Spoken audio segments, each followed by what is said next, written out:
आप सुन रहे हैं जगत गुरु तत्वदर्शी संत रामपाल जी महाराज द्वारा लिखी पुस्तक जीने की राह का पेज नंबर 17। गीता अध्याय 4 श्लोक 34 में स्पष्ट किया है कि उस तत्व ज्ञान को तत्वदर्शी संत जानते हैं। उनको दंडवत प्रणाम करने से, नम्रता पूर्वक प्रश्न करने से वे तत्व ज्ञान को जानने वाले ज्ञानी महात्मा तुझे तत्व ज्ञान का उपदेश करेंगे। वह तत्व ज्ञान जिसे ऊपर की वाणी में निर्गुण रासा कहा है, नहीं मिलने से सर्व साधक जन्म मरण के चक्र में रह गए।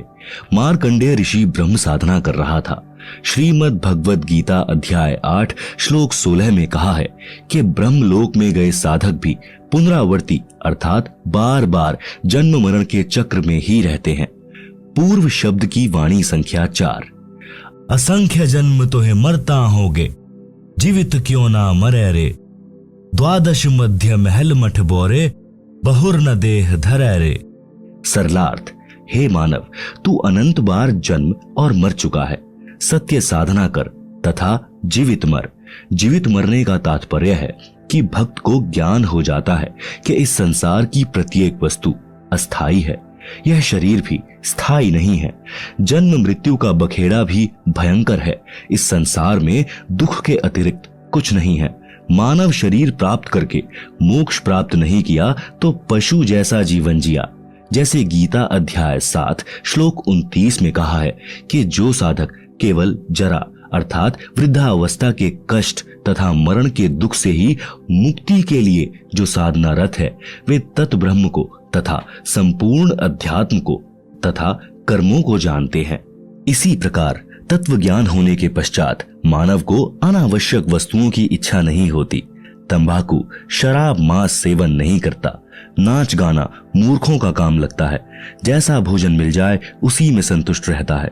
आत्म कल्याण कराने के लिए साधक विचार करता है कि यदि मैं सत्संग में नहीं आऊंगा तो गुरुजी के दर्शन नहीं कर पाऊंगा।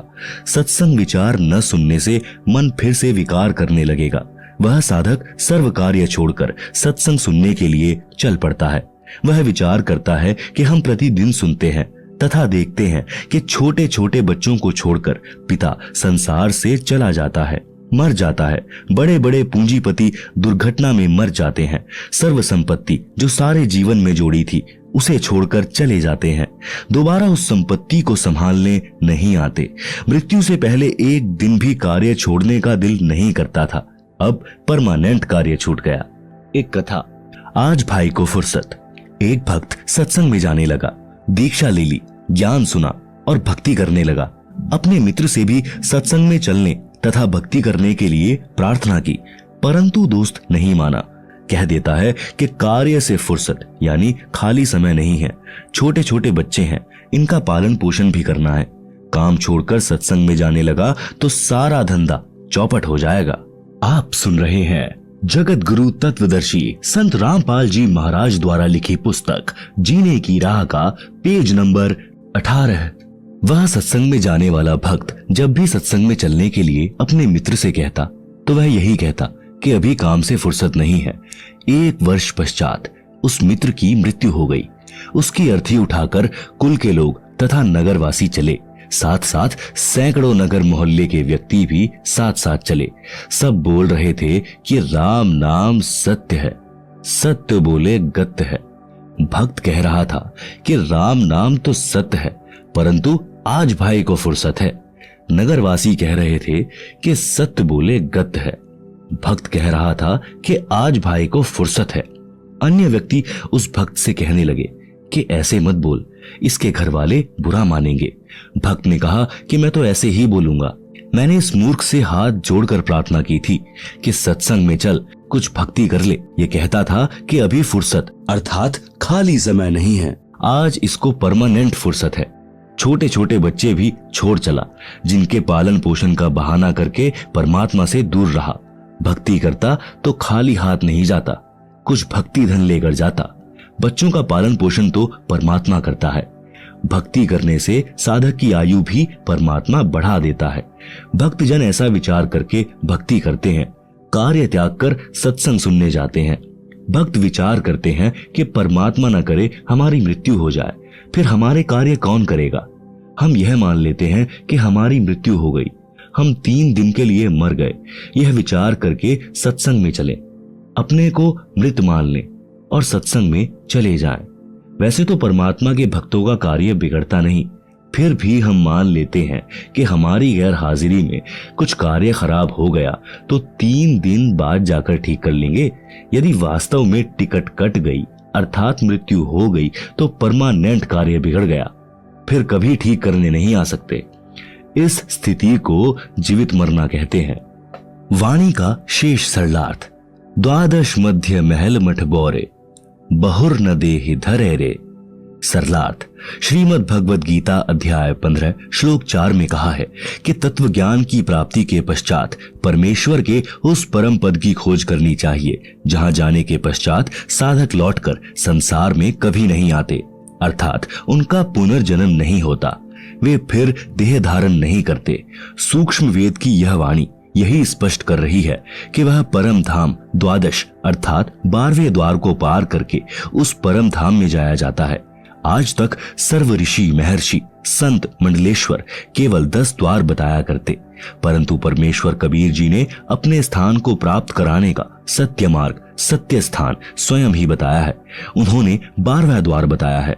इससे भी स्पष्ट हुआ है कि आज तक यानी सन 2012 तक पूर्व के सब ऋषियों संतों पंथों की भक्ति काल ब्रह्म तक की थी, जिस कारण से जन्म मृत्यु का चक्र चलता रहा।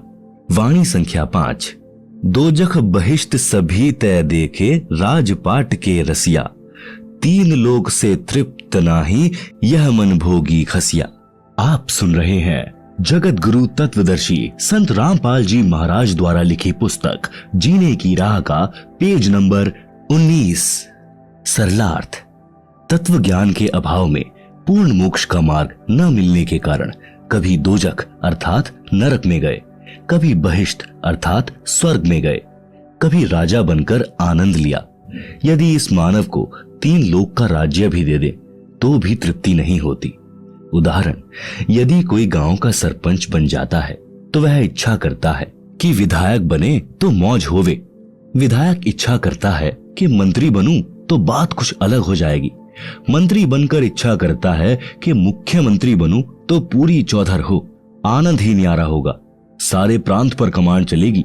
मुख्यमंत्री बनने के पश्चात प्रबल इच्छा होती है कि प्रधानमंत्री बनूं तो जीवन सार्थक हो, तब तक जीवन लीला समाप्त हो जाएगी, फिर गधा बनकर कुमार के लठ यानी डंडे खा रहा होगा।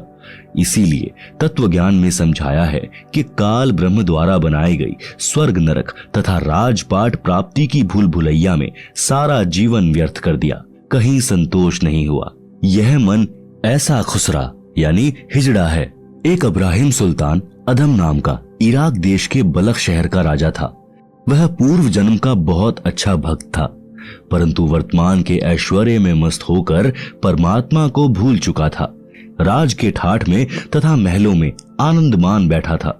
एक दिन परमात्मा सत्यलोक से आकर एक यात्री का रूप बनाकर राजा के महल में गए तथा कहा कि हे सराय वाले, एक कमरा किराए पर दे, पैसे बता, रात्रि बितानी है। राजा ने कहा, हे भोले यात्री, आपको यह सराय यानी धर्मशाला दिखाई देती है, मैं राजा हूं और ये मेरा महल है। यात्री रूप में परमात्मा ने पूछा कि आपसे पहले इस महल में कौन रहते थे? राजा ने कहा कि मेरे पिता दादा परदादा रहते थे। यात्री रूप में परमेश्वर ने पूछा कि आप कितने दिन रहोगे इस महल में? राजा ने कहा कि एक दिन मैं भी चला जाऊंगा इन्हें छोड़कर। परमेश्वर बोले कि यह सराय नहीं तो क्या है, यह सराय है, जैसे तेरे बाप दादा गए ऐसे ही तू चला जाएगा, इसीलिए मैंने महलों को धर्मशाला बताया है।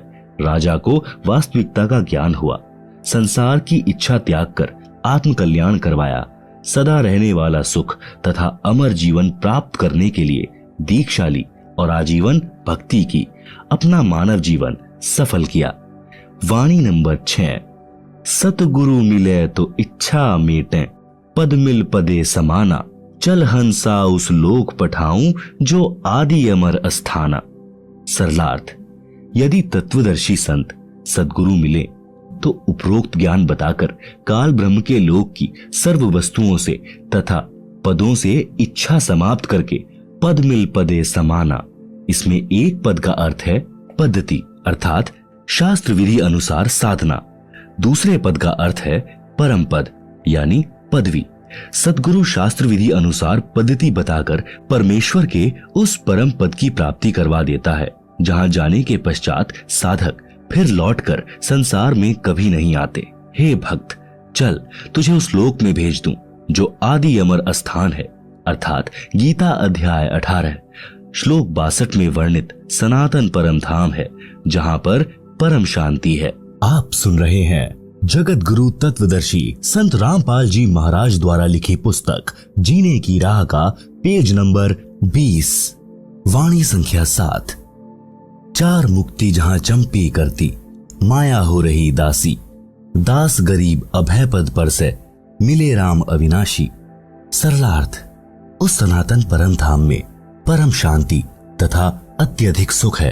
काल ब्रह्म के लोक में चार मुक्ति मानी जाती हैं जिनको प्राप्त करके साधक अपने को धन्य मानता है, परंतु वे स्थायी नहीं हैं। कुछ समय उपरांत पुण्य समाप्त होते ही फिर 84 लाख प्रकार की योनियों में कष्ट उठाता है, परंतु उस सत्य लोक में चारों मुक्ति वाला सुख सदा बना रहेगा। माया आपकी नौकरानी बनकर रहेगी। संत गरीबदास जी ने बताया है कि अमर लोक में जाने के पश्चात प्राणी निर्भय हो जाता है और उस सनातन परम धाम में वह अविनाशी राम अर्थात परमेश्वर मिलेगा। इसलिए पूर्ण मोक्ष के लिए शास्त्रानुकूल भक्ति करनी चाहिए जिससे उस भगवान तक जाया जा सकता है।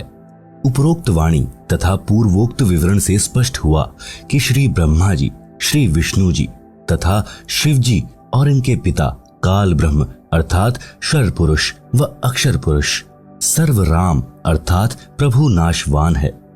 केवल परम अक्षर ब्रह्म ही अविनाशी राम अर्थात प्रभु है। इस परमेश्वर की भक्ति से ही परम शांति तथा सनातन परम धाम अर्थात पूर्ण मोक्ष प्राप्त होगा जहां पर चार मुक्ति का सुख सदा रहेगा। माया अर्थात सर्व सुख सुविधाएं साधक के नौकर की तरह हाजिर रहती हैं। सूक्ष्म वेद में परमात्मा कबीर जी ने कहा है कि माया दासी संत की उभय दे आशीष, विलसी और लातों छड़ी सुमर सुमर जगदीश। भावार्थ, सर्व सुख सुविधाएं धन से होती हैं। वह धन शास्त्र विधि अनुसार भक्ति करने वाले संत भक्त की भक्ति का स्वतः होने वाला, जिसको प्राप्त करना उद्देश्य नहीं, वह फिर भी अवश्य प्राप्त होता है, बाय प्रोडक्ट होता है। जैसे जिसने गेहूं की फसल बोई तो उसका उद्देश्य गेहूं का अन्न प्राप्त करना है, परंतु भूष अर्थात चारा भी अवश्य प्राप्त होता है। चारा तोड़ा गेहूं के अन्न का बाय प्रोडक्ट है। इसी प्रकार सत्य साधना करने वाले को अपने आप धन माया मिलती है, साधक उसको भोगता है, वह चरणों में पड़ी रहती है, अर्थात धन का अभाव नहीं रहता, अपितु आवश्यकता से अधिक प्राप्त रहती है। परमेश्वर की भक्ति करके माया का भी आनंद भक्त संत प्राप्त करते हैं तथा पूर्ण मोक्ष भी प्राप्त करते हैं। उसी प्रसंग को आगे बढ़ाते हैं कि मानव शरीर प्राप्त प्राणी को अपना उद्देश्य याद रखना चाहिए, भक्ति करके अपना कल्याण करवाना चाहिए। सूक्ष्म वेद में लिखा है कि राग आसावरी शब्द नंबर 71, यह सौदा फिर नाही संतो, यह सौदा फिर नाही, लोहे जैसा ताव जात है, काया देह सराही। तीन लोक और भुवन चतुर्दश, सब जग सौदे आही, दुगने तिगुने किए चौगुने, किन्हू मूल गवाही। आप सुन रहे हैं जगत गुरु तत्वदर्शी संत रामपाल जी महाराज द्वारा लिखी पुस्तक जीने की राह का पेज नंबर 21। भावार्थ, जैसे दो व्यापारी यानी बिजनेसमैन दूर किसी शहर में सौदा करने गए और 5-5 लाख रुपए मूलधन ले गए। एक ने अपने धन का सदुपयोग किया, धर्मशाला या होटल में किराए पर कमरा लिया, सामान खरीदा और महंगे मोल बेचा, जिससे उसने 20 लाख रुपए और कमा लिए। 2 वर्ष में वापिस अपने घर आ गया, सब जगह प्रशंसा हुई और धनी बन गया। दूसरे ने भी होटल या धर्मशाला में कमरा किराए पर लिया, शराब पीने लगा, वैश्याओं के नृत्य देखता, खाता और सो जाता। उसने अपना मूलधन 5 लाख रुपए भी नष्ट कर दिया। वापस घर आया तो ऋण यानी कर्जा हो गया, जिससे 5 लाख रुपए उधार लेकर गया था, उसने अपने रुपए मांगे। ना देने पर उसको अपना मजदूर रखा, उससे अपना 5 लाख का धन पूरा किया। उपरोक्त वाणी का यही तात्पर्य है। 3 लोक यानी स्वर्ग लोक, पाताल लोक तथा पृथ्वी लोक में जितने भी प्राणी हैं वे सब अपना राम नाम का सौदा करने आए हैं। किसी ने तो दुगना, 3 गुना, 4 गुना धन कमा लिया, अर्थात पूर्ण संत से दीक्षा लेकर मनुष्य जीवन के श्वासों की पूंजी जो मूल धन है उसको सत्य भक्ति करके बढ़ाया। अन्य व्यक्ति जिसने भक्ति नहीं की या शास्त्र विधि त्याग कर मनमाना आचरण किया या अनधिकारी गुरु से दीक्षा लेकर भक्ति की, उसको कोई लाभ नहीं मिलता। यह पवित्र गीता अध्याय 16 श्लोक 23-24 में प्रमाण है, जिस कारण से उसने भी अपने मनुष्य जीवन के श्वास रूपी मूलधन को सत्य भक्ति बिना नष्ट कर लिया। भक्ति न करने से हानि का अन्य विवरण। शब्द नंबर 71 का शेष। यह दम टूटे पिंडा फूटे, हो लेखा दरगाह माही, उस दरगाह में मार पड़ेगी, जम पकड़ेंगे बाही।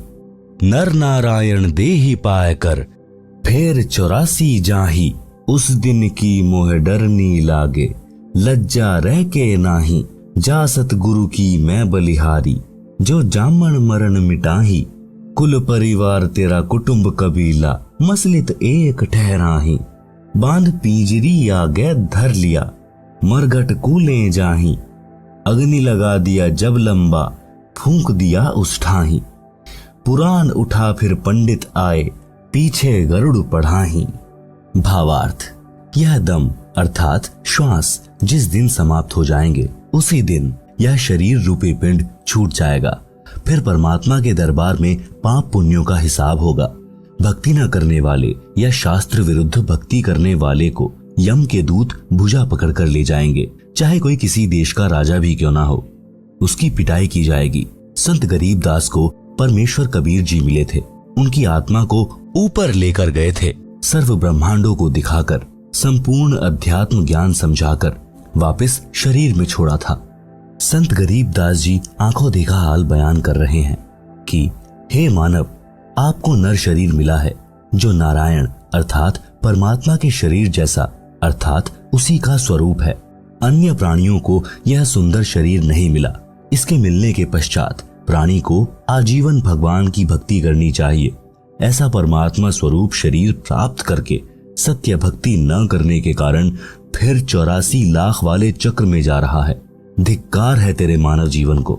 मुझे तो उस दिन की चिंता बनी है। डर लगता है कि कहीं भक्ति कम बने और उस परमात्मा के दरबार में पता नहीं इज्जत रहेगी या नहीं। मैं तो भक्ति करते करते भी डरता हूँ कि कहीं भक्ति कम न रह जाए। आप तो भक्ति ही नहीं करते, यदि करते हो तो शास्त्र विरुद्ध कर रहे हो।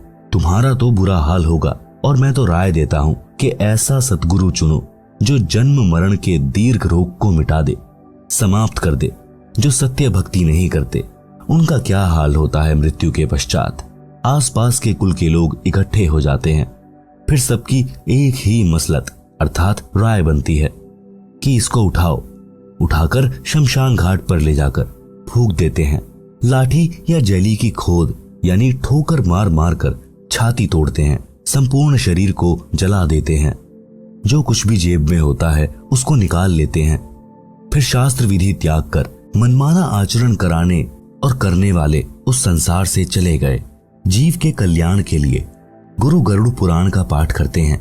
आप सुन रहे हैं जगत गुरु तत्वदर्शी संत रामपाल जी महाराज द्वारा लिखी पुस्तक जीने की राह का पेज नंबर 22।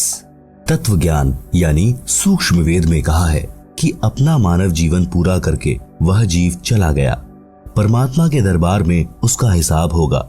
वह कर्मानुसार कहीं गधा कुत्ता बनने की पंक्ति में खड़ा होगा। मृत्यु के पश्चात गरुड़ पुराण का पाठ उसके क्या काम आएगा। यह व्यर्थ का शास्त्र विरुद्ध क्रियाक्रम है। उस प्राणी का मनुष्य शरीर रहते उसको भगवान के संविधान का ज्ञान करना चाहिए था, जिससे उसको अच्छे बुरे का ज्ञान होता और वह अपना मानव जीवन सफल करता। प्रेत शिला पर जाय विराजे, फिर पितरों पिंड भराही, बहुर श्राद्ध खान कुआं आया, काग भये कलिमाही।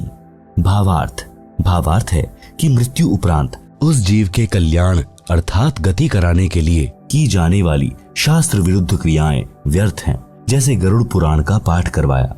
उस मरने वाले की गति अर्थात मोक्ष के लिए फिर अस्थियां गंगा में प्रवाहित की, उसकी गति यानी मोक्ष करवाने के लिए फिर 13वीं या 17वीं को हवन व भंडारा यानी लंगर किया, उसकी गति कराने के लिए। पहले प्रत्येक महीने 1 वर्ष तक महीना क्रिया करते थे, उसकी गति कराने के लिए। फिर छठे महीने छमाही क्रिया करते थे, उसकी गति कराने के लिए। फिर वर्षी क्रिया करते थे, उसकी गति कराने के लिए। फिर उसकी पिंडोदक क्रिया कराते थे, उसकी गति कराने के लिए। श्राद्ध निकालते हैं अर्थात श्राद्ध क्रिया कराते हैं। श्राद्ध वाले दिन पुरोहित भोजन स्वयं बनाता है और कहता है कि कुछ भोजन मकान की छत पर रखो, कहीं आपका पिता कौवा यानी कि काग न बन गया हो। जब कौवा भोजन खा जाता तो कहते हैं कि तेरे पिता या माता आदि जो मृत्यु को प्राप्त हो चुका है, जिसके हेतु यह सर्व क्रिया की गई है और यह श्राद्ध किया गया है, वह कौवा बना है, इसका श्राद्ध सफल हो गया। इस उपरोक्त विवरण से स्पष्ट हुआ कि वह व्यक्ति जिसका उपरोक्त क्रियाक्रम किया था वह कौवा बन चुका है। आप सुन रहे हैं जगत गुरु तत्वदर्शी संत रामपाल जी महाराज द्वारा लिखी पुस्तक जीने की राह का पेज नंबर 23। श्राद्ध करने वाले पुरोहित कहते हैं कि श्राद्ध करने से वह जीव 1 वर्ष तक तृप्त हो जाता है, फिर 1 वर्ष में श्राद्ध फिर करना है। विचार करें, जीवित व्यक्ति दिन में 3 बार भोजन करता था, अब 1 दिन भोजन करने से 1 वर्ष तक कैसे तृप्त हो सकता है? यदि प्रतिदिन छत पर भोजन रखा जाए तो वह कौवा प्रतिदिन ही भोजन खाएगा। दूसरी बात, मृत्यु के पश्चात की गई सर्व क्रियाएं गति यानी मोक्ष कराने के उद्देश्य से की गई थी। उन ज्ञानहीन गुरुओं ने अंत में कौवा बनवाकर छोड़ा। वह प्रेतशिला पर प्रेत योनि भोग रहा है। पीछे से गुरु और कौवा मौज से भोजन कर रहा है। पिंड भराने का लाभ बताया है कि प्रेत योनि छूट जाती है। मान ले प्रेत योनि छूट गई, फिर वह गधा या बैल बन गया तो क्या गति कराई? नर से फिर पशुआ कीजिए, गधा बैल बनाई, 56 भोग कहाँ मन बोरे, कहीं कुरडी चरने जाई। भावार्थ, मनुष्य जीवन में हम कितने अच्छे अर्थात 56 प्रकार के भोजन खाते हैं। भक्ति न करने से या शास्त्र विरुद्ध साधना करने से गधा बनेगा, फिर ये 56 प्रकार के भोजन कहाँ प्राप्त होंगे? कहीं कुरडियों यानी रूढ़ी पर पेट भरने के लिए घास खाने जाएगा। इसी प्रकार बैल आदि पशुओं की योनियों में कष्ट पर कष्ट उठाएगा। जय सतगुरु की संगत करते सकल कर्म कट जाएं, अमरपुरी पर आसन होते जहां धूप ना छाई। भावार्थ, संत गरीबदास ने परमेश्वर कबीर जी से प्राप्त सूक्ष्म वेद में आगे कहा है कि यदि सतगुरु यानी तत्वदर्शी संत की शरण में जाकर दीक्षा लेते तो उपरोक्त सर्व कर्मों के कष्ट कट जाते, अर्थात न प्रेत बनते, न गधा, न बैल बनते, अमरपुरी पर आसन होता, अर्थात गीता अध्याय 18 श्लोक 62 तथा अध्याय 15 श्लोक 4 में वर्णित सनातन परम धाम प्राप्त होता, परम शांति प्राप्त हो जाती, फिर कभी लौटकर संसार में नहीं आते, अर्थात जन्म मरण का कष्टदायक चक्र सदा के लिए समाप्त हो जाता। उस अमर लोक यानी सत्य लोक में धूप छाया नहीं है, अर्थात जैसे धूप दुखदायी हुई तो छाया की आवश्यकता पड़ी, उस सत्यलोक में केवल सुख है, दुख नहीं है। सुरत निरत मन पवन पयाना, शब्द शब्द समाई, गरीब दास गलतान महल में मिले कबीर गोसाई। भावार्थ, संत गरीब दास जी ने कहा है कि मुझे कबीर परमेश्वर मिले हैं। आप सुन रहे हैं जगत गुरु तत्वदर्शी संत रामपाल जी महाराज द्वारा लिखी पुस्तक जीने की राह का पेज नंबर 24। मुझे सुरत निरत मन तथा श्वास पर ध्यान रखकर नाम का स्मरण करने की विधि बताई, जिस साधना से सतलोक में हो रही शब्द धुनी को पकड़कर सतलोक में चला गया, जिस कारण से सत्यलोक यानी शाश्वत स्थान में अपने महल में आनंद से रहता हूँ। क्योंकि सत्य साधना जो परमेश्वर कबीर जी ने संत गरीबदास को जो बताई थी और उस स्थान यानी सत्यलोक को गरीबदास जी परमेश्वर के साथ जाकर देख कर आए थे, जिस कारण से विश्वास के साथ कहा कि मैं जो शास्त्रानुकूल साधना कर रहा हूँ यह परमात्मा ने बताई है। जिस शब्द अर्थात नाम का जाप करने से मैं अवश्य पूर्ण मोक्ष प्राप्त करूंगा, इसमें कोई संशय नहीं रहा। जिस कारण से मैं यानी गरीबदास सत्यलोक में बने अपने महल यानी विशाल घर में जाऊंगा, जिस कारण से निश्चिंत तथा गलतान यानी महल प्राप्ति की खुशी में मस्त हूँ, क्योंकि मुझे पूर्ण गुरु स्वयं परमात्मा कबीर जी अपने लोक से आकर मिले हैं। गरीबदास जी कहते हैं, अजब नगर में ले गए हमको सतगुरु आन, झिलके बिंब अगाध गति सूते चादर तान। भावार्थ, गरीबदास जी ने बताया है कि सतगुरु अर्थात स्वयं परमेश्वर कबीर जी अपने निज धाम सत्यलोक से आकर मुझे साथ लेकर अजब यानी अद्भुत नगर में अर्थात सत्यलोक में बने शहर में ले गए। उस स्थान को आंखों देखकर मैं परमात्मा के बताए भक्ति मार्ग पर चल रहा हूँ, सत्य नाम सार नाम की साधना कर रहा हूँ, इसलिए चादर तान कर सो रहा हूँ, अर्थात मेरे मोक्ष में कोई संदेह नहीं है। चादर तान कर सोना, निश्चिंत होकर रहना, जिसका कोई कार्य शेष न हो और कोई चादर ओढ़ कर सो रहा हो तो गांव में कहते हैं कि अच्छा चादर तान कर सो रहा है, क्या कोई कार्य नहीं है। इसी प्रकार गरीबदास जी ने कहा है कि अब बड़े बड़े महल बनाना व्यर्थ लग रहा है, अब तो उस सत्यलोक में जाएंगे जहां बने बनाए विशाल भवन हैं, जिनको हम छोड़कर गलती करके यहाँ काल के मृत्यु लोक में आ गए हैं। अब दांव लगा है, सत्य भक्ति मिली है तथा तत्व ज्ञान मिला है। सज्जनों, वह सत्य भक्ति वर्तमान में मेरे रामपाल दास जी के पास है, जिससे इस दुखों के घर संसार से पार होकर वह परम शांति तथा शाश्वत स्थान यानी सनातन परम धाम प्राप्त हो जाता है, जिसके विषय में गीता अध्याय 18 श्लोक 62 में कहा है तथा गीता अध्याय 15 श्लोक 4 में कहा है कि तत्वदर्शी संत से तत्व ज्ञान प्राप्त करके उस तत्व ज्ञान से अज्ञान का नाश करके उसके पश्चात परमेश्वर के उस परम पद की खोज करनी चाहिए, जहां जाने के पश्चात साधक फिर लौटकर संसार में कभी नहीं आता। भक्ति न करने से बहुत दुख होगा।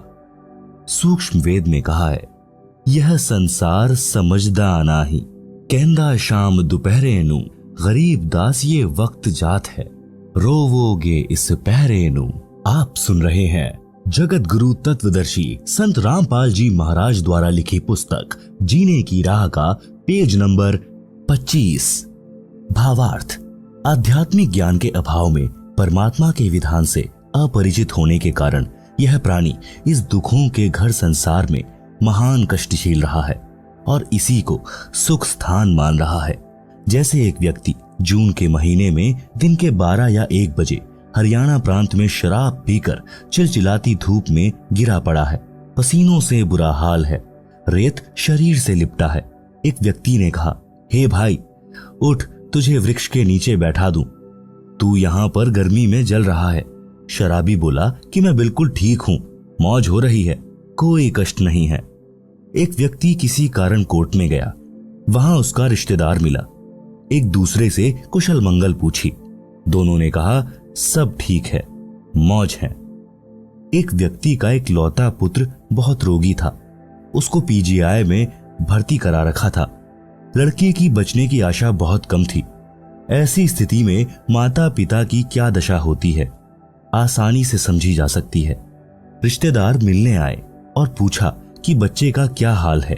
पिता ने बताया कि बचने का भरोसा नहीं। फिर पूछा और कुशल मंगल है। पिता ने कहा कि सब मौज है। विचार करें, शराब के नशे में घोर धूप के ताप को झेल रहा था, फिर भी कह रहा था कि मौज हो रही है। कोर्ट कचहरियों में जो रिश्तेदार मिले, दोनों ही कह रहे थे कि सब मौज है। विचार करें, जो व्यक्ति कोर्ट के कोल्हू में फंसा है, उसको स्वप्न में भी सुख नहीं होता, फिर भी दोनों कह रहे थे कि मौज है, अर्थात आनंद है। जिस व्यक्ति का एक लौता पुत्र मृत्यु शैया पर हो, उसको मौज कैसी। इसलिए सूक्ष्म वेद में कहा है कि इस दुखालय संसार में यह प्राणी महाकष्ट को सुख मान रहा है। यह संसार समझना नाही, कहंदा शाम दोपहरे नू, गरीब दास ये वक्त जात है, रोवोगे इस पहरे नू। भावार्थ, संत गरीब दास जी ने बताया है कि मनुष्य जन्म प्राप्त करके जो व्यक्ति भक्ति नहीं करता, वह कुत्ते, गधे आदि आदि की योनि में कष्ट उठाता है। कुत्ता रात्रि में आसमान की ओर मुख करके रोता है। इसलिए गरीब दास जी ने बताया है कि यह मानव शरीर का वक्त एक बार हाथ से निकल गया और भक्ति नहीं की तो इस समय यानी इस पहरे को याद करके रोया करोगे। भक्ति मार्ग पर यात्रा। जब तक आध्यात्मिक ज्ञान नहीं तब तक तो जीव माया के नशे में अपना उद्देश्य भूल चुका था। और जैसा ऊपर बताया है कि शराबी नशे में ज्येष्ठ महीने की गर्मी में दिन के दोपहर के समय धूप में पड़ा पड़ा पसीने व रेत में सना भी कह रहा होता है कि मौज हो रही है, परंतु नशा उतरने के पश्चात उसे पता चलता है कि तू तो जंगल में पड़ा है, घर तो अभी दूर है। आप सुन रहे हैं जगत गुरु तत्वदर्शी संत रामपाल जी महाराज द्वारा लिखी पुस्तक जीने की राह का पेज नंबर 26। कबीर जी ने कहा है कि यह माया अटपटी, सब घट आन अड़ी, किस किस को समझाऊं या कुएं भांग पड़ी। भावार्थ, अध्यात्म ज्ञान रूपी औषधि सेवन करने से जीव का नशा उतर जाता है। फिर वह भक्ति के सफर पर चलता है, क्योंकि उसे परमात्मा के पास पहुंचना है जो उसका अपना पिता है तथा वह सतलोक जीव का अपना घर है। यात्रा पर चलने वाला व्यक्ति सारे सामान को उठाकर नहीं चल सकता, केवल आवश्यक सामान लेकर यात्रा पर चलता है। इसी प्रकार भक्ति के सफर में अपने को हल्का होकर चलना होगा, तभी मंजिल को प्राप्त कर सकेंगे। भक्ति रूपी राह पर चलने के लिए अपने को मानसिक शांति का होना अनिवार्य है। मानसिक परेशानी का कारण है अपनी परंपराएं तथा नशा, मान बढ़ाई, लोक दिखावा। यह भार व्यर्थ के लिए खड़े हैं। जैसे बड़ी कोठी, बड़ी महंगी कार, श्रृंगार करना, महंगे आभूषण यानी स्वर्ण के आभूषण संग्रह करना, विवाह में दहेज लेना देना, बैंड बाजे डीजे बजाना, गुड़चड़ी के समय पूरे परिवार का बेशर्मों की तरह नाचना, मृत्यु भोज करना, बच्चे के जन्म पर खुशी मनाना, खुशी के अवसर पर पटाखे जलाना, फिजूल खर्ची करना आदि आदि जीवन के भक्ति सफर में बाधक होने के कारण त्यागने पड़ेंगे। विवाह कैसे करें? जैसे श्री देवी दुर्गा जी ने अपने तीनों पुत्रों श्री ब्रह्मा जी, श्री विष्णु जी तथा श्री शिव जी का विवाह किया था, इसी पुस्तक में आगे पढ़ेंगे। मेरे यानी लेखक के अनुयायी ऐसे ही करते हैं। 17 मिनट की असुर निकंदन रामायणी है। फेरों के स्थान पर उसको बोला जाता है, जो करोड़ गायत्री मंत्र यानी ओम भूर्भुवः से उत्तम तथा लाभदायक है, जिसमें विश्व के सर्व देवी देव तथा पूर्ण परमात्मा का आह्वान तथा स्तुति प्रार्थना है, जिस कारण से सर्व शक्तियां उस विवाह वाले जोड़े की सदा रक्षा तथा सहायता करते हैं। इससे बेटी बची रहेगी, जीने की सुगम राह हो जाएगी। विवाह में प्रचलित वर्तमान परंपरा का त्याग, विवाह में व्यर्थ का खर्चा त्यागना पड़ेगा। जैसे बेटी के विवाह में बड़ी बारात का आना, दहेज देना, यह व्यर्थ परंपरा है, जिस कारण से बेटी परिवार पर भार मानी जाने लगी है और उसको गर्भ में ही मारने का सिलसिला शुरू है, जो माता पिता के लिए महापाप का कारण बनता है। बेटी देवी का स्वरूप है। हमारी कुपरंपराओं ने बेटी को दुश्मन बना दिया। श्री देवी पुराण के 3 स्कंद में प्रमाण है कि इस ब्रह्मांड के प्रारंभ में तीनों देवताओं श्री ब्रह्मा जी, श्री विष्णु जी तथा श्री शिव जी का जब इनकी माता श्री दुर्गा जी ने विवाह किया, उस समय न कोई बाराती था, न कोई भाती था, न कोई भोजन भंडारा किया गया था, न डीजे बजा था, न कोई नृत्य किया गया था। श्री दुर्गा जी ने अपने बड़े पुत्र श्री ब्रह्मा जी से कहा कि हे ब्रह्मा, यह सावित्री नाम की लड़की तुझे तेरी पत्नी के रूप में दी जाती है, इसे ले जाओ और अपना घर बसाओ। इसी प्रकार अपने बीच वाले पुत्र श्री विष्णु जी से लक्ष्मी जी तथा छोटे बेटे श्री शिव जी को पार्वती जी को देकर कहा कि ये तुम्हारी पत्नियां हैं, इनको ले जाओ और अपना अपना घर बसाओ। तीनों अपनी अपनी पत्नियों को लेकर अपने अपने लोक में चले गए, जिससे विश्व का विस्तार हुआ। आप सुन रहे हैं जगत गुरु तत्वदर्शी संत रामपाल जी महाराज द्वारा लिखी पुस्तक जीने की राह का पेज नंबर 27। शंका समाधान। कुछ व्यक्ति कहते हैं कि पार्वती जी की मृत्यु हो गई थी। उस देवी का पुनर्जन्म राजा दक्ष के घर हुआ था। युवा होने पर देवी सती यानी पार्वती जी ने नारद के बताने के पश्चात श्री शिवजी को पति बनाने का दृढ़ संकल्प कर लिया और अपनी माताजी के माध्यम से अपनी इच्छा पिता दक्ष को बताई। तो राजा दक्ष ने कहा कि वह शिवजी मेरा दामाद बनने योग्य नहीं है, क्योंकि वह नग्न रहता है, केवल एक मृग छाल पर्दे पर बांधता है, शरीर पर राख लगाकर भांग के नशे में रहता है, सर्पों को साथ रखता है। ऐसे व्यक्ति से मैं अपनी बेटी का विवाह करके जगत में हंसी का पात्र नहीं बनूंगा। परंतु देवी पार्वती भी जिद की पक्की थी। उसने अपनी इच्छा श्री शिवजी के पास भिजवा दी और कहा कि मैं आपसे विवाह करना चाहती हूँ। राजा दक्ष ने पार्वती जी का विवाह किसी अन्य के साथ निश्चित कर रखा था। उसी दिन श्री शिवजी अपने साथ हजारों की संख्या में भूत प्रेत, भैरव तथा अपने गणों को लेकर विवाह मंडप पर पहुंच गए। राजा दक्ष के सैनिकों ने विरोध किया। शिव की सेना और दक्ष की सेना में युद्ध हुआ। पार्वती ने शिवजी को वरमाला पहना दी। पार्वती को बलपूर्वक लेकर श्री शिवजी कैलाश पर्वत पर अपने घर ले गए। कुछ व्यक्ति कहते हैं कि देखो, श्री शिवजी भी भव्य बारात लेकर पार्वती से विवाह करने आए थे, इसलिए बारात की परंपरा पुरातन है, इसलिए बारात बिना विवाह की शोभा नहीं होती। इसका उत्तर यह है कि यह विवाह नहीं था, यह तो प्रेम प्रसंग था। श्री शिवजी बारात नहीं सेना लाए थे। पार्वती को बलपूर्वक उठाकर ले जाने के लिए विवाह की पुरातन परंपरा श्रीदेवी महापुराण के 3 स्कंद में है, जो ऊपर बता दी है। बेटियों तथा बेटों को चाहिए कि अपने माता पिताजी की इच्छा अनुसार विवाह करे। प्रेम विवाह महाक्लेश का कारण बन जाता है। जैसे भगवान शिव जी और पार्वती जी का किसी बात पर मनमुटाव हो गया। शिवजी ने पार्वती जी से पत्नी व्यवहार बंद कर दिया तथा बोलचाल भी बंद कर दी। पार्वती ने सोचा कि अब यह घर मेरे लिए नरक हो गया है, इसलिए कुछ दिन अपनी माँ के पास चली जाती हूँ। पार्वती जी अपने पिता दक्ष के घर मायके में चली गई। उस दिन राजा दक्ष ने एक हवन यज्ञ का आयोजन किया हुआ था। राजा दक्ष ने अपनी बेटी का सत्कार नहीं किया तथा कहा कि आज क्या लेने आई हो, देख लिया उसका प्रेम, चली जा घर से। पार्वती जी ने अपनी माता से श्री शिवजी के नाराज होने की कथा बता दी थी। माता ने अपने पति दक्ष को सब बताया था। पार्वती जी को अब न मायके में स्थान था न ससुराल में। प्रेम विवाह ने ऐसी गंभीर परिस्थिति उत्पन्न कर दी कि दक्ष पुत्री को आत्महत्या के अतिरिक्त कोई विकल्प नहीं देखा और राजा दक्ष के विशाल हवन कुंड में जलकर मर गई। धार्मिक अनुष्ठान का नाश किया, अपना अनमोल मानव जीवन खोया, पिता का नाश कराया, क्योंकि जब श्री शिवजी को पता चला तो वे अपनी सेना लेकर पहुंचे और अपने ससुर दक्ष जी की गर्दन काट दी। बाद में बकरे की गर्दन लगाकर जीवित किया। उस प्रेम विवाह ने कैसा घमासान मचाया। शिव सेना को बारात बताकर कुप्रथा को जन्म दिया गया है और यह प्रसंग प्रेम विवाह रूपी कुप्रथा का जनक है, जो समाज के नाश का कारण है। विवाह जो सुप्रथा से हुआ वह आज तक सुखी जीवन जी रहे हैं, जैसे श्री ब्रह्मा जी तथा श्री विष्णु जी। आप सुन रहे हैं जगत गुरु तत्वदर्शी संत रामपाल जी महाराज द्वारा लिखी पुस्तक जीने की राह का पेज नंबर 28। विवाह करने का उद्देश्य। विवाह का उद्देश्य केवल संतानोत्पत्ति करना है।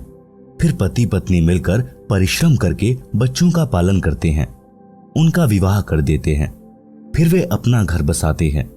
इसके अतिरिक्त प्रेम विवाह समाज में अशांति का बीज बोना है, समाज बिगाड़ की चिंगारी है। प्रेम प्रसंग कैसा होता है? उत्तर, जो चरित्रहीन लड़के लड़की होते हैं वे चलते समय अजीबोगरीब एक्टिंग करते हैं। उन लजमारों की दृष्टि भी टेढ़ी मेढ़ी चलती है। कभी बनावटी मुस्कुराना, मुड़ मुड़ कर आगे पीछे देखना, चटक मटक कर चलना उन पाप आत्माओं का शौक होता है, जो अंत में प्रेम विवाह का रूप बन जाता है। बाद में उनको पता चलता है कि दोनों के अन्य भी प्रेमी प्रेमिकाएं थी। फिर उनकी दशा भगवान शिव जी पार्वती वाली होती है। न घर के रहते हैं न घाट के। विवाह करने का उद्देश्य ऊपर बता दिया है। इससे हटकर जो भी कदम युवा उठाते हैं वह जीवन सफर को नरक बनाने वाला होता है। यदि किसी का प्रेम संबंध भी बन जाए तो इस बात का ध्यान अवश्य रखें कि अपने समाज की मर्यादा जैसे गोत्र, गांव तथा विवाह क्षेत्र भंग न होती हो, जिससे कुल व माता पिता की इज्जत को ठेस पहुंचे। गलती से ऐसा हो भी जाए और बाद में पता चले तो लड़के लड़की को चाहिए कि तुरंत उस प्रेम को तोड़ दें। अंतर जातीय विवाह वर्तमान में करने में कोई हानि नहीं है, परंतु उपरोक्त मर्यादा का ध्यान अवश्य रखें। भगवान शिव जी ने भी देवी पार्वती को इसी कारण से त्यागा था। आगे की कथा इस प्रकार है। भगवान शिव का अपनी पत्नी को त्यागना। जिस समय श्री रामचंद्र पुत्र श्री दशरथ यानी राजा अयोध्या वनवास का समय बिता रहे थे, उस दौरान सीता जी का अपहरण लंका के राजा रावण ने कर लिया था। श्री राम को पता नहीं था। सीता जी के वियोग में श्री राम जी विलाप कर रहे थे। आकाश से शिव पार्वती ने देखा। पार्वती ने शिव से पूछा कि यह व्यक्ति इतनी बुरी तरह क्यों रो रहा है, इस पर क्या विपत्ति आई है। आप सुन रहे हैं जगत गुरु तत्वदर्शी संत रामपाल जी महाराज द्वारा लिखी पुस्तक जीने की राह का पेज नंबर 29। श्री शिव जी ने बताया कि यह साधारण व्यक्ति नहीं है, यह श्री विष्णु जी हैं, जो राजा दशरथ के घर जन्मे हैं, अब वनवास का समय बिता रहे हैं। इनकी पत्नी सीता भी इनके साथ आई थी, उनका किसी ने अपहरण कर लिया है, इसलिए दुखी हैं। पार्वती जी ने कहा कि मैं सीता रूप धारण करके इनके सामने जाऊंगी, यदि मुझे पहचान लेंगे तो मैं मानूंगी कि ये वास्तव में भगवान हैं। शिव जी ने पार्वती से कहा था कि यह गलती ना करना, यदि आपने सीता रूप धारण कर लिया तो मेरे काम की नहीं रहोगी। पार्वती जी ने उस समय तो कह दिया कि ठीक है, मैं परीक्षा नहीं लूंगी, परंतु शिव के घर से बाहर जाते ही सीता रूप धारकर श्री राम के सामने खड़ी हो गई। श्री राम बोले कि हे दक्ष पुत्री माया, आज अकेले कैसे आई, श्री शिव जी को कहां छोड़ आई। तब देवी जी लज्जित हुई और बोली कि भगवान शिव सत्य ही कह रहे थे कि आप त्रिलोकी नाथ हैं, आपने मुझे पहचान लिया, मैं परीक्षा लेने आई थी। भगवान शिव को भी पता चल गया कि पार्वती ने सीता रूप धारण करके परीक्षा ली है। पार्वती जी से पूछा कि कर दिया वही काम जिसके लिए मना किया था। पार्वती जी ने झूठ भी बोला कि मैंने कोई परीक्षा नहीं ली है, परंतु शिव जी पूर्ण रूप से नाराज हो गए और प्रेम विवाह नरक का कारण बना, जो ऊपर आप जी ने पढ़ा है। इसलिए युवाओं से निवेदन है कि अपनी कमजोरी के कारण माता पिता तथा समाज में विष न घोलें। विवाह करना अच्छी बात है, बकवाद करना बुरी बात है। विवाह के लिए माता पिता समय पर स्वयं चिंतित हो जाते हैं और विवाह करके ही दम लेते हैं। फिर युवा क्यों सिरदर्द मोल लेते हैं। जब तक विवाह नहीं होता चाव चढ़ा रहता है, विवाह के पश्चात बच्चे हो जाते हैं। 7 साल के पश्चात महसूस होने लगता है कि या के बनी, जैसे हरियाणवी कवि यानी स्वांगी जाट मेहर सिंह जी ने कहा है कि विवाह करके देख लियो, जिसने देखी जेल नहीं है। जैसे जेल में 4 दीवारी के अंदर रहना मजबूरी होती है, इसी प्रकार विवाह के पश्चात माता पिता के लिए, अपने परिवार के पोषण के लिए, गृहस्थी जीवन जीने के लिए सामाजिक मर्यादा रूपी 4 दीवारी के अंदर रहना अनिवार्य हो जाता है। अपनी मर्जी नहीं चला सकता, यानी नौकरी वाला नौकरी पर जाता है, मजदूर मजदूरी पर, तथा किसान खेत के कार्य को करने के लिए मजबूर है, जो जरूरी है। इसलिए विवाहित जीवन मर्यादा रूपी कारागार कही जाती है। परंतु इस कारागार बिना संसार की उत्पत्ति नहीं हो सकती। अपने माता पिता जी ने भी विवाह किया, अपने को अनमोल मनुष्य शरीर मिला। इस शरीर में भक्ति करके मानव मोक्ष प्राप्त कर सकता है, जो विवाह का ही वरदान है। इस पवित्र संबंध को चरित्रहीन व्यक्ति कामुक कथा सुनाकर तथा राग रागिनी गाकर युवाओं में वासनाओं को उत्प्रेरित करते हैं, जिससे शांत व मर्यादित मानव समाज में आग लग जाती है। आप सुन रहे हैं जगत गुरु तत्वदर्शी संत रामपाल जी महाराज द्वारा लिखी पुस्तक जीने की राह का पेज नंबर 30, जिस कारण से कई परिवार उजड़ जाते हैं। जैसे समाचार पत्रों में पढ़ने को मिलता है कि युवक तथा युवती ने गांव में प्रेम करके नाश का बीज बो दिया। लड़की वालों ने अपनी लड़की को बहुत समझाया, परंतु गंदी फिल्मों से प्रेरित लड़की ने एक नहीं मानी। परिवार वालों ने लड़की की हत्या कर दी, जिस कारण से लड़की का भाई, पिता, माता तथा भाभी भी जेल गए। आजीवन कारागार हो गई। उन दोनों ने प्रेम प्रसंग रूपी अग्नि से परिवार जला दिया, बसे बसाए घर का नाश कर दिया। अन्य बहुत से उदाहरण हैं जिनमें ऑनर किलिंग का मुकदमा बनने से फांसी तक सजा का प्रावधान है। हे युवा बच्चों, विचार करो, माता पिता आपसे क्या क्या उम्मीद लिए जीते हैं। आपको पढ़ाते हैं, पालते हैं। आप सामाजिक मर्यादा को भूलकर छोटी सी भूल के कारण महान गलती करके जीवन नष्ट कर जाते हो। इसलिए बच्चों को सत्संग सुनना अनिवार्य है। सामाजिक ऊंच नीच का पाठ पढ़ाना आवश्यक है, जिसका लगभग अभाव हो चुका है। एक प्रश्न, बारात का प्रचलन कैसे हुआ? उत्तर, राजा लोगों से प्रारंभ हुआ। वे लड़के के विवाह में सेना लेकर जाते थे। रास्ते में राजा की सुरक्षा के लिए सेना जाती थी, जिसका सब खर्च लड़की वाला राजा वहन करता था। सेठ साहूकार दहेज में अधिक आभूषण तथा धन देते थे। वे गांव के अन्य गरीब वर्ग के व्यक्तियों को दिहाड़ी पर ले जाते थे, जो सुरक्षा के लिए होते थे। उनको पहले दिन लड़के वाला अपने घर पर मिठाई खिलाता था। लड़की वाले से प्रत्येक रक्षक को एक चांदी का रुपया तथा एक पीतल का गिलास दिलाया जाता था। जो गरीब वर्ग अपनी गाड़ी तथा बैल ले जाते थे, उनको कुछ अधिक राशि का प्रलोभन दिया जाता था। पहले जंगल अधिक होते थे, यातायात के साधन नहीं थे। इस प्रकार यह एक परंपरा बन गई। उस समय अकाल गिरते थे, लोग निर्धन होते थे। कोई धनी अकेला मिल जाता था तो उसको लूटना आम बात थी। इस कारण से बारात रूपी सेना का प्रचलन हुआ। फिर यह एक लोक दिखावा परंपरा बन गई, जिसकी अब बिल्कुल आवश्यकता नहीं है। एक और प्रश्न, भात तथा न्योंदा न्योंदार कैसे चला?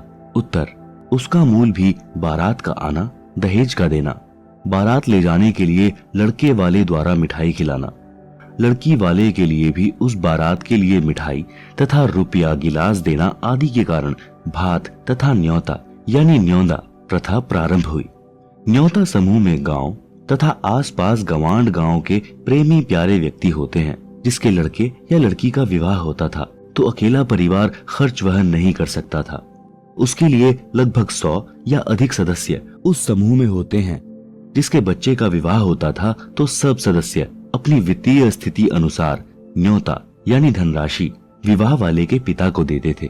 कोई 100 रुपए, कोई 200 रुपए, कोई कम, कोई अधिक, जो एक प्रकार का निशुल्क उधार होता है। उस पर ब्याज नहीं देना पड़ता। सबका न्योते का धन लिखा जाता है। प्रत्येक सदस्य की बही यानी डायरी में प्रत्येक विवाह पर दिया न्योता लिखा होता है। इस प्रकार विवाह वाले परिवार को धन की समस्या नहीं आती है। आप सुन रहे हैं जगत गुरु तत्वदर्शी संत रामपाल जी महाराज द्वारा लिखित पुस्तक जीने की राह का पेज नंबर 31। भात भी इसी कड़ी में भरा जाता है। बहन के बच्चों के विवाह में कुछ कपड़े तथा नकद धन देना यानी भाई द्वारा की गई सहायता भात कहा जाता है। जो धन बहन को लौटाना नहीं होता। जिन बहनों के भाई नहीं हैं, वे उस दिन अति दुखी होती हैं, एकांत में बैठकर रोती हैं। पीलिया, लड़की को संतान उत्पन्न होने पर मायके वालों की ओर से जच्चा के लिए घर का देशी शुद्ध घी, कुछ गोंद यानी घी आटा भूनकर गोला अजवाइन काली मिर्च का मिश्रण गोंद कहलाता है। नवजात बच्चे के छोटे छोटे कपड़े यानी झुगले भी मायके वाले तथा लड़की की ननंदों द्वारा लाए जाते हैं। यह परंपरा है जो कपड़े 1 वर्ष के पश्चात व्यर्थ हो जाते हैं। इस तरह की परंपरा को त्यागना है, क्योंकि जीवन के सफर में व्यर्थ का भार है। आप अपनी बेटी की सहायता कर सकते हैं, जैसे गाय भैंस लेनी है। बेटी की वित्तीय स्थिति कमजोर है तो उसको नकद रुपए दे सकते हैं, परंतु विवाह के समय नहीं। बेटी का आपकी संपत्ति में से हक दे सकते हैं अगर बेटी लेना चाहे तो। बेटी को चाहिए कि आवश्यकता पड़ने पर धन ले, परंतु फिर लौटा दे। परमात्मा पर विश्वास रखें, आपका सम्मान बना रहेगा। समाधान, इन सब का समाधान है कि विवाह को सूक्ष्म वेद के अनुसार किया जाए। आप जी ने 4 वेद सुने हैं, यजुर्वेद, ऋग्वेद, सामवेद तथा अथर्ववेद, परंतु 5वां वेद सूक्ष्म वेद है, जो स्वयं पूर्ण ब्रह्म जी ने पृथ्वी पर प्रकट होकर अपने मुख कमल से अमृतवाणी द्वारा प्रदान किया है। मेरे यानी रामपाल दास के अनुयायी उसी 5वें वेद के अनुसार विवाह रस्म करते हैं, जिसमें कोई उपरोक्त परंपरा की आवश्यकता नहीं पड़ती। विवाह पर तथा अन्य अवसरों लड़की लड़के वाले पक्ष का कोई खर्च नहीं कराना होता, केवल कन्यादान यानी बेटी दान करना है। लड़की अपने पहनने के लिए केवल 4 ड्रेस ले जा सकती है। जूता तो पहन ही रखा है। बस जिस घर में जाएगी वह परिवार उस बेटी को अपने घर के सदस्य की तरह रखेगा, अपने घर की वित्तीय स्थिति के अनुसार अन्य सदस्य के समान सर्व आवश्यक वस्तुएं उपलब्ध कराएगा। बेटी अपने माता पिता भाई भाभी पर कोई भार नहीं बनेगी। जब कभी अपने मायके आएगी तो कोई सूट तथा नकद नहीं लेगी, जिस कारण से भाभी भाई को भी प्यारी लगेगी। भाभी को ननंद इसलिए खटकती है कि आ गई, 4-5 हजार खर्च करवा कर जाएगी, परंतु हमारी बेटी सम्मान के साथ आएगी और सम्मान के साथ लौट जाएगी।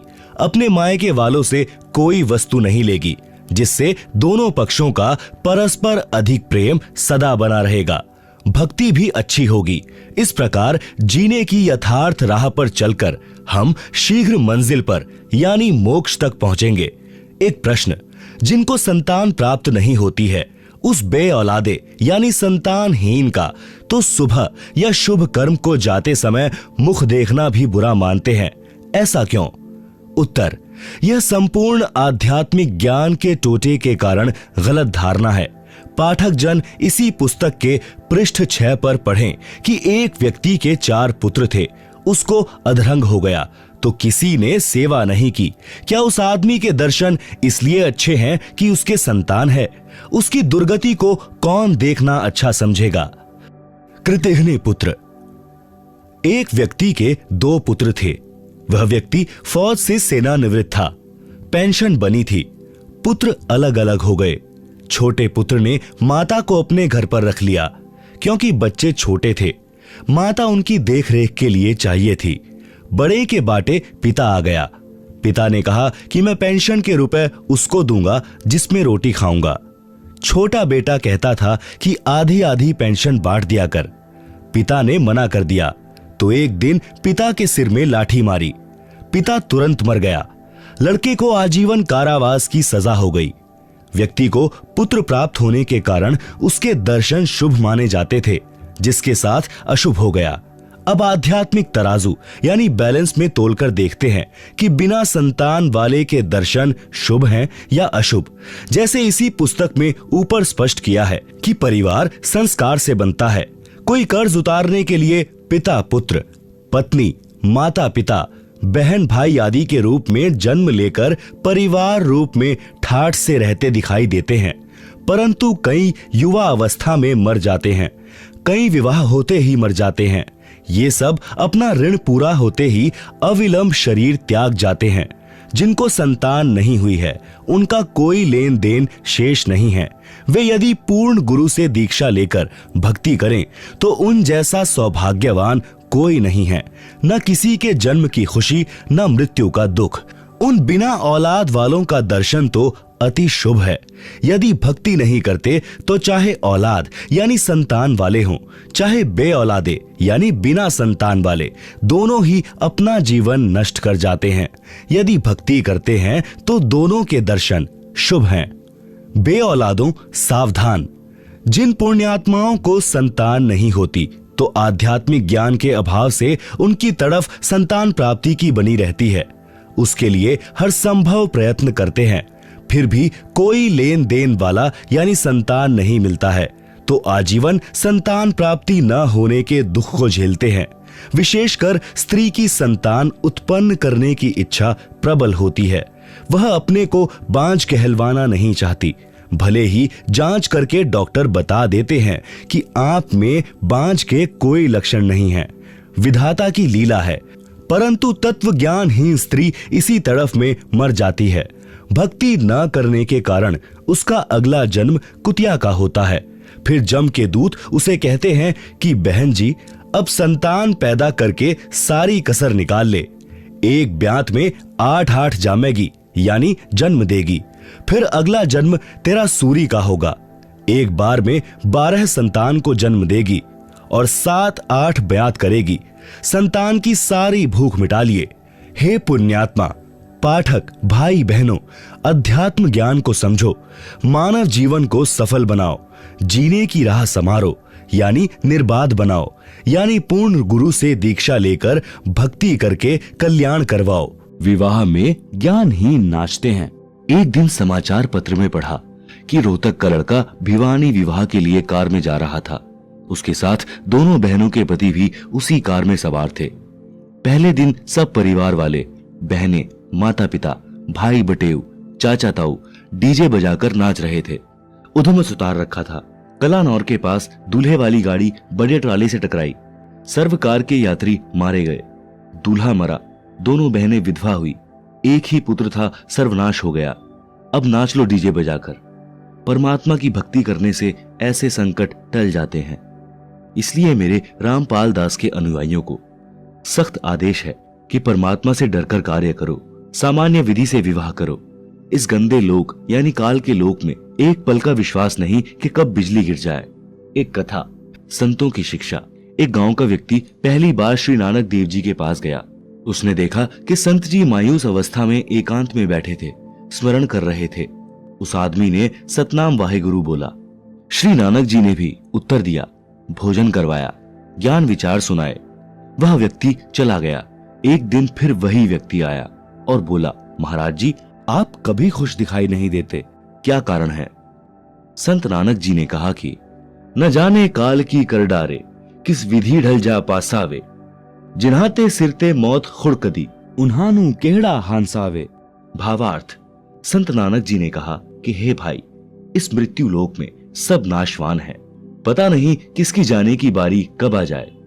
इसलिए जिनके सिर पर मौत गर्ज रही हो, उस व्यक्ति का नाचना गाना, हंसी मजाक कैसे अच्छा लगेगा। मूर्ख या नशे वाला व्यक्ति इस गंदे लोक में खुशी मनाता है। जैसे एक व्यक्ति की पत्नी को विवाह के 10 वर्ष पश्चात पुत्र हुआ। उसके उत्पन्न होने की खुशी में लड्डू बनाए, बैंड बाजे बजाए, उधमस उतार दिया। अगले वर्ष जन्मदिन को ही मृत्यु हो गई। कहां तो जन्मदिन की खुशी की तैयारी थी, कहां रोआ पीटी शुरू हो गई। घर नरक बन गया। अब मना लो खुशी। वह व्यक्ति सच्चाई सुनकर कांप गया और बोला कि हे प्रभु, आपकी बातें सत्य हैं, परंतु क्या आप कभी खुशी नहीं मनाते? आप सुन रहे हैं जगत गुरु तत्वदर्शी संत रामपाल जी महाराज द्वारा लिखी पुस्तक जीने की राह का पेज नंबर 34। श्री नानक जी ने उत्तर दिया कि खुशी मनाता हूं। साधु मिले साढ़े शादी हुंदी, बिछुड़दा दिलगीरी वे, अखदे नानक सुनो जिहाना, मुश्किल हाल फकीरी वे। भावार्थ, जब मेरे शिष्य सत्संग सुनने आते हैं तो साध संगत को देखकर मेरे को खुशी होती है कि सब भक्ति पर लगे हैं, कोई विचलित नहीं हुआ है। जब ये सत्संग के पश्चात जाते हैं तो मायूसी छा जाती है कि कहीं कोई सिर फिरा इनको भ्रमित करके परमात्मा से दूर न कर दे। श्री नानक जी ने कहा कि ज्ञानहीन संतों ने फकीरी यानी भक्ति को कठिन बना दिया है। वे पूर्ण मोक्ष मार्ग जानते नहीं, भ्रमित करने को गुरु बने हैं, जो मीठी मीठी बातें बनाकर मेरे भक्तों को काल के जाल में ले जाते हैं। इसलिए जब तक वे पुनः सत्संग में सब नहीं आते तो मुझे चिंता बनी रहती है। सब आ जाते हैं तो खुशी होती है, परंतु हम नाचते गाते नहीं, दिल में महसूस करते हैं। मौत को कभी नहीं भूलते। कबीर जी ने कहा है, मौत बिसारी मूर्खा, अचरज किया कौन, तन मिट्टी में मिल जाएगा, ज्यों आटे में लौन। शब्दार्थ, हे मूर्ख मानव, तूने कैसा आश्चर्य कर रखा है कि मृत्यु को भूला है। तेरा शरीर एक दिन मृत्यु को प्राप्त होकर मिट्टी में मिल जाएगा। तेरा नाम निशान यानी चिन्ह भी दिखाई नहीं देगा, जैसे आटे में नमक मिलने पर दिखाई नहीं देता। भावार्थ है कि मृत्यु का दिन भूलकर ही मनुष्य यानी स्त्री पुरुष स्वार्थवश गलतियां करता है और संसार में बेफिक्र रहता है। यदि मृत्यु याद है तो मानव कभी पाप व गफलत नहीं कर सकता। अन्य उदाहरण, एक सेठ एक दिन एक संत के आश्रम में गया। संत की कृपा से उसको अच्छा लाभ हो गया। वह सेठ सेब, संतरों, केलों का बड़ा थैला भर कर गया। संत जी ने एक टोकरे में डाल दिए जिसमें फल प्रसाद रखते थे। सेठ 2 दिन बाद गया तो टोकरा फलों से भरा था। कुछ प्रसाद संत ने भक्तों को बांट दिया। कुछ भक्त फल प्रसाद लाए, वह टोकरे में डाल दिया। सेठ ने संत से कहा कि महाराज, आप फल क्यों नहीं खाते? संत जी बोले कि मेरे को मौत दिखाई देती है,